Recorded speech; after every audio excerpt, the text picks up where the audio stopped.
Yon, what's up mga masters? Nandito na naman tayo sa panibagong araw, panibagong kabanata na naman ang pagsasama-samahan natin ngayon, guys. Magandang gabi mga masters, bali ngayon po ay 4 na videos po ma-upload ko po sa aking YouTube channel. Tama nga mga masters, 4 na videos nga po ang ma-upload ko po.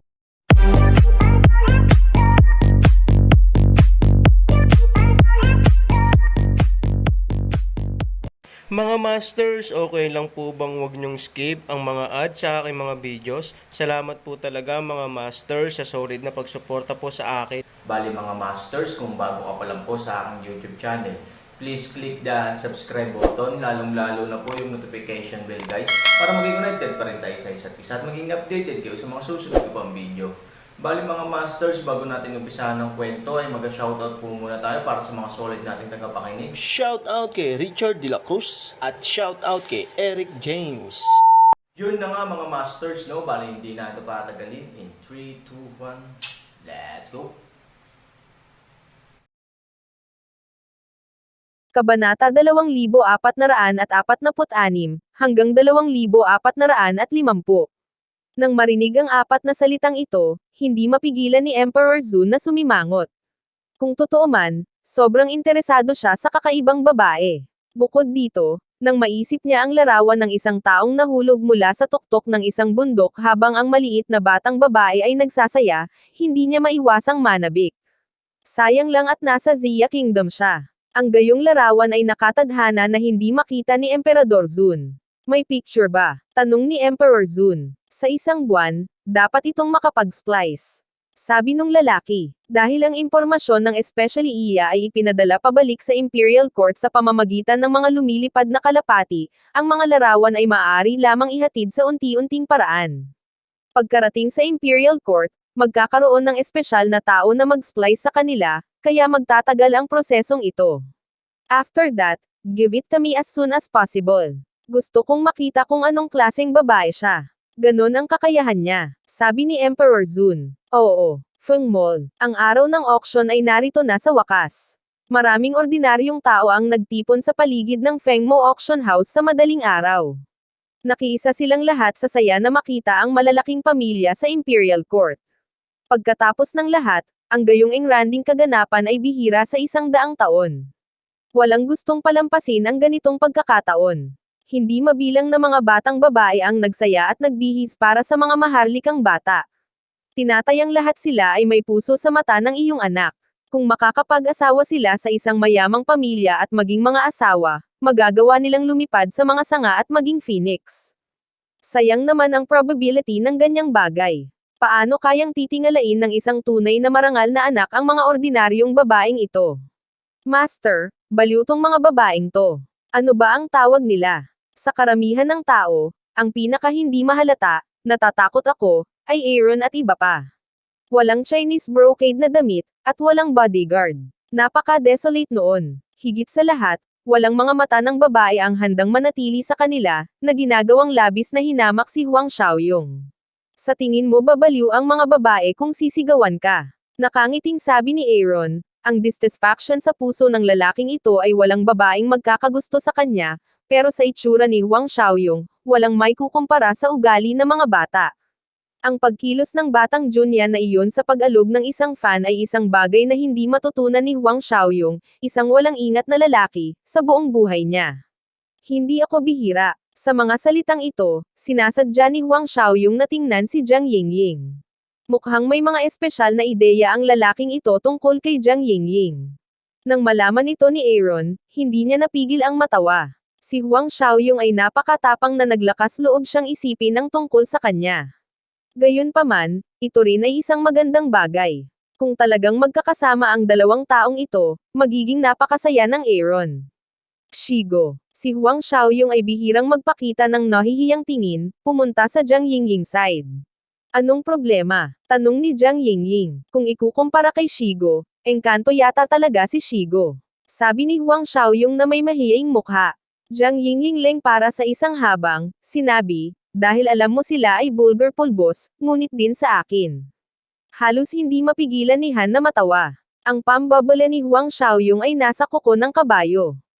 Kuya Marshall sister, hindi mo masasabi yan. Kung hindi dahil sa katamtaman at maalay na pulbos na ito, paano mo masisimulan ang iyong kahusayan? Sabi ni Huang Xiaoyong, maaari mong sabihin sa akin kung ano ang galing ko, natural na tanong ni Jiang Yingying. Elder Martial Sister, mas maganda ka sa kanila, at mas maganda ang ugali mo kaysa sa mga engkanto nila. Kung gusto mo talagang sabihin sa kanila ang lahat tungkol sa iyong kahusayan, natatakot ako na hindi mo ito matapos buong araw. Ako ay magsasalita, sa iyo ng dahan-dahan hanggang sa makalaya si Kuya Martial Sister. Sinabi ni Huang Xiaoyong nang walang pag-aalinlangan na pagkatapos na habulin si Chen Yanran sa loob ng maraming taon, ang kakayahan ni Huang Xiaoyong sa pagdila ng aso ay nalinang sa mahabang panahon, kaya ang tila sadyang mahirap na maliit na problema ni Jiang Yingying ay hindi problema para kay Huang Xiaoyong. Nakaramdam ng lamig si Aaron. Ang sarap pala sa pakiramdam na panuurin ang mga taong lumuluhod. Gayunpaman, hinahangaan pa rin niya si Huang Xiaoyong, isang bastos na lalaki. Kahit na naiinis siya hanggang sa mamatay, hindi iyon masasabi ni Aaron. Dahil marami akong pakinabang, karapat-dapat ka ba sa akin? Talagang sinabi ni Jiang Yingying kay Huang Xiaoyong sa tono ng pagtatanong. Poof, hahaha, hahaha. Hindi mapigilan ni Aaron na matawa. Hindi niya akalain na sasabihin ni Jiang Yingying ang ganoong bagay. Sa pangunawa ni Aaron, si Jiang Yingying ay isang napakamahiyain na babae, at siya ay likas na mahiyain. Hindi ito ang dapat niyang sabihin, ngunit sa harap ng isang bastos na lalaki gaya ni Huang Xiaoyong, tila sumabog si Jiang Yingying. Si Huang Xiaoyong ay parang si Guanggang na may itim na mukha. Tinitingnan niya ang Aaron at pinagtatawanan ang sarili. Wala siyang lakas ng loob na magreklamo. Ibinaba niya ang kanyang ulo na may mukha ng inis. Pagkatapos ay tinapik ni Jiang Yingying si Huang Xiaoyong at sinabing, dahil alam mong hindi ka karapat-dapat, huwag kang magkaroon ng mga kakaibang ideyang ito. Si Huang Xiaoyong ay dumanas ng pinakamasakit na dagok sa kanyang buhay, na naging dahilan para mas miserable siya kaysa kay Chen Yanran. Ito ay tinatawag na kamatayan bago ang graduation. Bago niya ito ituloy, ang mga salita ni Jiang Yingying ay magpapakamatay sa kanyang plano. Huwag kang mawalan ng loob. Ilabas mo ang walang hiyang lakas mo. Maniwala ka sa akin, kaya mo yan. Ang Aaron ay sadyang bumagal, at pagkatapos ay bamulong kay Huang Xiaoyong. Hindi niya sinasadyang gawing Huang Xiaoyong at Jiang Yingying. Naramdaman na lang niya na kung magkakaroon siya ng ganoong pagkakataon, maaari niyang subukan. Alam ni Aaron na si Jiang Yingying ay may magandang pakiramdam para sa kanyang sarili, ngunit ang ganitong uri ng magandang pakiramdam ay nakatadhana na walang kapalit, kaya kung si Huang Xiaoyong ay talagang makakasama si Jiang Yingying, ito ay isang magandang bagay din para sa Aaron. At kung maaaring malutas ang buhay ni Jiang Yingying sa mundo ng Xuanyuan, ito ay magiging isang magandang bagay. Guro, magagawa ko ba talaga? Sinabi ni Huang Xiaoyong na may mapait na mukha na ang suntok na natamo niya sa pagkakataong ito ay mas mabigat kaysa dati, na direktang nagpalabas ng galit ni Huang Xiaoyong, kaya hindi niya maiangat ang kanyang lakas ngayon, may pagkakataon, sabi ni Aaron. Nang marinig ang tatlong salitang ito, pinaliwanag ni Huang Xiaoyong ang kanyang mga mata at nagtanong, talaga? May kasinungalingan ba ang sinabi ng master? Sabi ni Aaron. Umiling si Huang Xiaoyong sa buong buhay niya. Siyempre, mas handang maniwala na may pagkakataon siya, hindi ganoon kadali para sa isang malaking bato ng yelo na matuno. Kailangan ng matinding pagtitiyaga. Aaron nagpapaalala ng paraan. Ikinuyom ni Huang Xiaoyong ang kanyang kamao at mariing sinabi, Master, huwag kang mag-alala, wala akong iba kundi tiyaga. Hindi mo ito tinatawag na tiyaga. Isa kang walang hiyang tao. Ngunit ang pinakamahalagang bagay sa paghabol sa mga babae ay isang walang hiyang tao. Gifted ka rin. Nakangiting sabi ni Aaron. Para sa ganitong klaseng biro, nangingisda rin si Huang Xiaoyong ng isang ngiti. Papasok pa lang sila sa auction house, isang pamilyar na figure ang biglang tumayo sa kanilang harapan. You can't be in the wrong place. Today is the most advanced auction. Anong ginagawa mo dito? Malamig na tinitingnan ni Feng Ye si Aaron, na may halatang pangungutya. Ang problema ng Fengay ay lilito ng maaga o huli, na inaasahan ng Aaron. Sa makatuwid, ang pagkikita ng Aaron ngayon ay hindi magpaparamdam sa kanya ng kakaiba. Ang binatang ito ay tila maamo, ngunit sa katunayan siya ay isang napakamapaghiganti na tao, tulad ng mayamang ikalawang henerasyon ng mundo, na hindi kayang tiisin ang anumang pagkawala. Kung makakapunta ka, hindi ba? Naiinis na sabi ni Huang Xiaoyong. Si Feng Ye ay masyadong tamad na tumingin kay Huang Xiaoyong, dahil ang ganitong uri ng tao ay hindi karapat-dapat na banggitin sa kanyang mga mata. Napakaraming lugar na maaari kong puntahan, ngunit hindi mo kailangang maging kwalipikado. Nakangiting inilabas ni Feng Ye ang kanyang admission card at nagpatuloy, nakita mo na ba ang bagay na ito? Kung mayroon ka nito maaari kang maging kwalipikadong makapasok, malaking biro. Si Huang Xiaoyong ay mukhang payaso. Iba ang card sa kamay ng lalaking ito sa errands. Ito ay malinaw na kahit na ang pinaka-advanced na auction ay namarkahan ang mga bisita. Hindi na kailangang isipin ni Huang Xiaoyong ang tungkol dito para malaman na ang errands card ay dapat ang pinaka-advanced, dahil ang Shengli na kanyang na-auction ay nagulat sa buong Imperial Court. Ngayon ang mga malalaking pamilya na pumasok sa korte ay hindi alam kung ilan ang pumupunta para kay Shengli, na hindi may kukumpara kay Fengai. Ano yun? Hindi ko pa nakita. Si Huang Xiaoyong ay sadyang nagpakita ng nagulat na ekspresyon. Binigyan lang ni Feng Ye si Huang Xiaoyong ng tingin ng awa. Hindi man lang niya nakita ang admission card. Dumating pa siya sa auction. Hindi ito biro. Idiot. Binigyan lang ni Feng Ye si Huang Xiaoyong ng 2 salita, at pagkatapos ay itinoon ang kanyang mga mata sa Aaron. Ang taong gusto niyang harapin ay si Aaron. Ang maliit na tungkulin ni Huang Xiaoyong ay natural na hindi nararapat sa kanyang atensyon. Hindi pa tapos ang awayan natin. Hahayaan kitang mamatay sa Fengshan City. Sabi ni Feng Ye sa malamig na boses. Sanay na ang Aaron sa ganitong uri ng dominanteng mga bata. Ilang tao na ba ang nagsabi sa kanya? Ilang tao na ba ang nagsisi sa mga ganyang salita? Hindi malinaw na maalala ni Aaron, dahil ang ganitong uri ng tao, hinding-hindi niya ito ilalagay sa kanyang puso. Sa oras na ito, isang maringal na nasa katanghaliang gulang na lalaki ang lumapit kay Fengai at nakita na siya ay kasing lakas ng isang oso. Fengai, anong problema? Tanong ng nasa katanghaliang gulang na lalaki kay Fengai. Bahagyang niyuko ni Feng Ye ang kanyang ulo at magalang na sinabi, Ama, hindi niya pinapansin ang pamilya Kung Fang. Narinig ng nasa katanghaliang gulang na lalaki na binanggit ni Fengai ang sama ng loob sa pagitan nila ni Aaron sa mahabang panahon. Sa oras na ito, hindi niya maiwasang makaramdam ng lamig at sinabi kay Aaron, Binata, kaya mo bang maging mayabang? Kung ganoon, tanungin mo ang iyong anak. 3,000 magaan na ngiti. Sure enough, I'm a guy who didn't know the height of heaven and earth.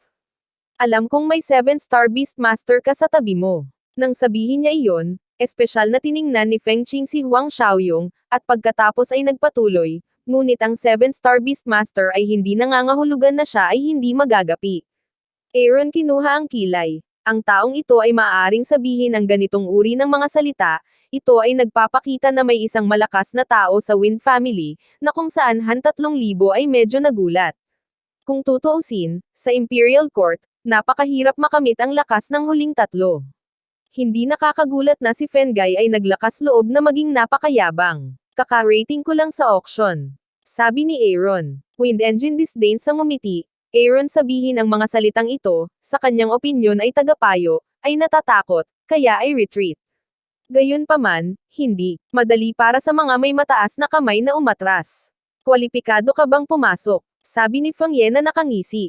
Si Han 3,000 ay masyadong tamad na magsalita ng walang kaparirakan, at kinuha ang card mula kay Liu Ding, at sinabing, wala akong mga kwalifikasyon. Hindi ikaw ang may huling say. Nakapikit ang mga mata ni Feng Ye, at ang card ay mas katangi tangi kaysa sa nasa kamay niya, na nangangahulugang kung totoo ang card ng Aaron, mas mataas ang level kaysa sa kanya. Paano kaya? Paano makakakuha ng entrance card na mas mataas sa level niya ang ganitong uri ng basura? Saan ka nang galing? Tanong ni Feng Ye. Siyempre, binigay sa akin ni Liu Ding. Hindi mo ba nakita? Nakangiting sabi ni Aaron. Naging seryoso ang ekspresyon ni Feng Qing sa oras na ito.